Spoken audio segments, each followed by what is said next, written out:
Aisyah. Topik kita pada hari ini adalah tentang MBK bukan lemah tetapi berbeza.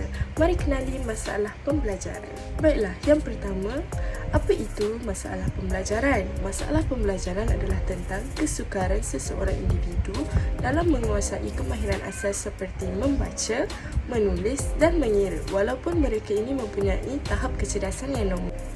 Jadi, golongan yang mempunyai masalah pembelajaran perlu mendapatkan pendekatan pengajaran yang khusus.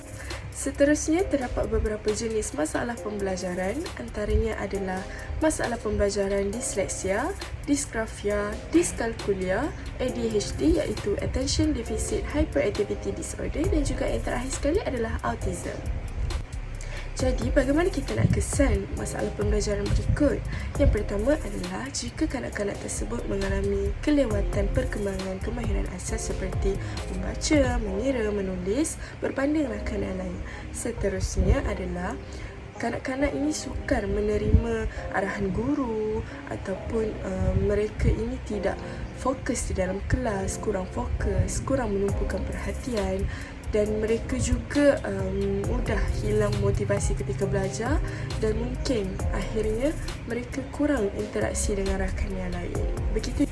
Setelah dikenal pasti, terdapat beberapa punca ataupun faktor yang mendorong kepada masalah pembelajaran dalam kalangan kanak-kanak.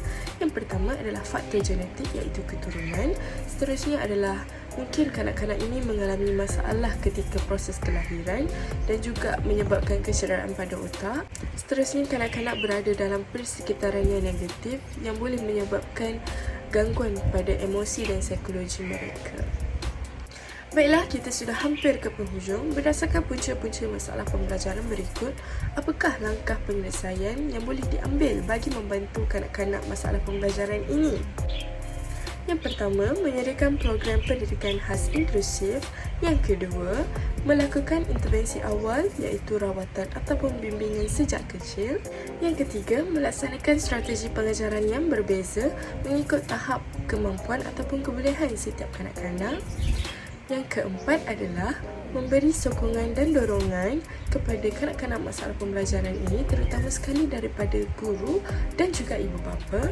Dan akhir sekali adalah penggunaan alat bantu mengajar digital. Langkah ini mungkin alternatif yang baik untuk membantu kanak-kanak masalah pembelajaran.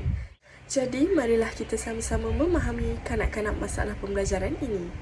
Ingat, mereka bukan lemah tapi berbeza.